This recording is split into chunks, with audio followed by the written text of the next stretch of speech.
Hi, today I want to talk about the news we all know around Muslim terrorism attack in Brussels, and some people catch by surprise, like why Brussels, what happened, and to be honest with you, it's not a surprise. And after being in Brussels for more than 20 years, when the first census arrived in 1989, Brussels was another country that it is today.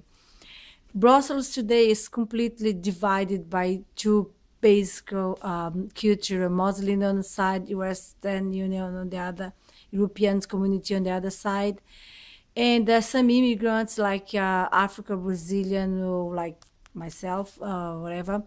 But that doesn't count very much on the changing of the face of Brussels from 20 years ago, 25 years ago. What's really changed is real the Muslim culture to become very reserved and live by themselves, and the increase of the fundamentalism in Brussels, and the acceptance of that. People's quiet about that used to be acceptable and okay, and was very scary for me as a Brazilian to live in Brussels. I could not handle. I was in the middle of the Muslim community, and no one wants to talk about how scary it is, how bad it is, how so many of the guys, young Belgian guys, Muslim, spend their life in the corners, in groups to scare people around if you're not Muslim.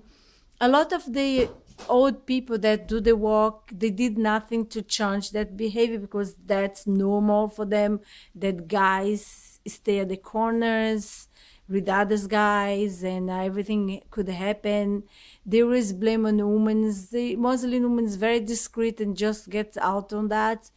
And the society being a socialism culture over there doesn't help very much because a lot of people is unemployed and end up in welfare and live from the government system that was feeding that problematic. I just make my decision 3 years and a half ago that despite the fact that I used to love Brussels, the first Brussels I met 20 years ago, and I have to give up because I realized that the numbers of the non-Belgians or the number of the Muslims was too imposing and do not goes well with my philosophy. And I realized that I was the one that would never be welcome in that community. So I have to make my decision before the fact that the terrorism took over in Brussels. And today I feel very sad because I know that I have a lot of friends there that is just right there in the middle, and then they have no money out to say that, well, we all knew that someday something like that going to happen because they the fundamentalism in Brussels is scaring and growing fast, and so fast that in 20 years they took completely over half of Brussels. And the city is divided. One side you see few area that's you don't even know that they exist, and the other half of the Brussels is complete takeover. And the government for many years they did nothing to change that face. They did nothing to work in integration and stop fundamentalism. The opposite, they help out in giving a lot of facility for mosque and whatever they need. And now what happened is that Belgium is completely lost and they don't know how to fix that problem. And that problem, the way it is, they're only going to grow unless they really realize that they need to be more realistic and get together to make the world one world and not accepting in any kind of extremist. Doesn't matter if the extremist is Muslim or Christian, but if you have people with no tolerance from different philosophy, that's very tough. And then what's on in Brussels, they say they are tolerant, but it's not true, because if you're not Muslim and you are not welcome on their community, you are not very well very well seen.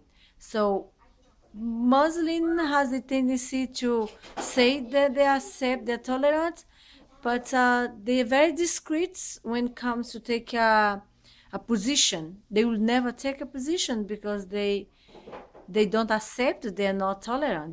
They don't know what tolerance means. Tolerance for them, it's they live their life, they do whatever they want to do, and then if you don't accept it, you are the bad one. You are not the person that believe in God, or you don't deserve any respect. So you have to keep things apart. And the reality is, when the number is there, if you're not part of the community, you have to make a decision, or you become one of them, or you have to leave. And I made my decision based on my own self. And I hope that government and people get together to find a solution for all. And unfortunately, from my own experience, there is no place for fundamentalism. There is no way to deal with that thing. They have to keep apart. They have to be wherever they want to be, but they cannot be in a modernized world. Took me 20 years and made my decision. I know that I would not become a Muslim, and I know Muslim would not become what I am, because if I don't want to be what they want, why they should want to be what I am? So I think everybody wants to be what they want to be. However, when that things happen to be that we are the one that gonna be the victim, and they are the victim as well, we all become the victim, then you have to have a common sense, realize that people has to stop accepting fundamentalists. Doesn't matter if you're Muslim or Catholic, that should not happen. Government should create laws to reinforce that if people want to live together in one community, they should not provoking others with clothes, with philosophy. I mean, I think that if you don't know how to live in a modern country, then you have to move wherever you are welcome. So my case was I left Brussels 3 years ago because I was scared. I was scared that I could not handle. And then when I see the result today, I feel bad for my friends, and I would say I have no regrets. But if I can help with that video, I will help saying that they need to change. The government need to really step in and not allow that fundamentalist at all, not even in the name of the freedom or in the name of any kind of tolerance. Everybody has to have one law. If you want to have this law, modern law, then people have to accept that there is no place for fundamentalists. There is no tolerance of fundamentalism. That's it.